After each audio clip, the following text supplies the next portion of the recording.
با هم بودن که وقتی پشتیبانی ها چه اعتراضاتی که ایران تو کابیگین بخصوص منطقه کردستان، لرستان، بلوچستان و سرتاسر ایران اعتراضات شروع بودند وقتی پشتیبانی ها اعلام بکنین گویی هوای سارتین کوپنهاگ که ما بلوچی ادان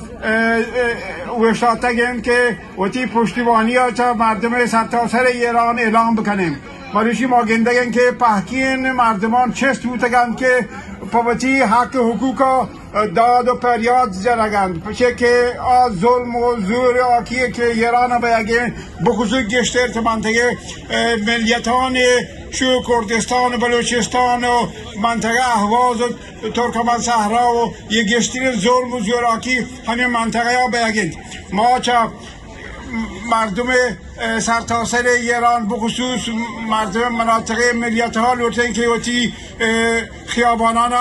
رها مکرند بوشتند و وقتی حق حقوق پایمال شده بوده بگرانتی پسی که مروچی وحد اتحاد وحد شیگن که پشتیبانی تفحکی تظاهراتان باید ببیته و اشیگه که مردم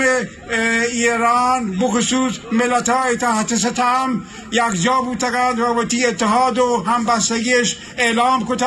و ایشین تواند که به حق حقوق به دست بیاریتین بروشی واگندگین گشتر ظلم و زوراکی بلوچستان بگین تگاستگی تظاهراتان که ما دیست که ظرف چند 4-5 دقیقه گشت 100 نفر زاهدان کشت و 300-400 نفر زخمی کرد و مروچی ما گندگین پداهان که یه تظاهراتان که روز پنجشنبه جمعه آن منطقه بودند پداهان تیر اندازی بوده و پداهان بازی مردم زخمی بودند و یه تظاهراتان انگه ادامهش هستیم و ما چه دانس ملکا وشتاتگین شما پشتیبانین شما توارا ادا حتما دنیای تو اگر رسانین و شما پشتیبانی کنین که امیدین که شما وقتی کارا بیما ببرید وقتی همبستگی حفظ بکنید و پشتیبانی مردم سرتاسر ایران ببرید سلامت باشه. جان آزادی.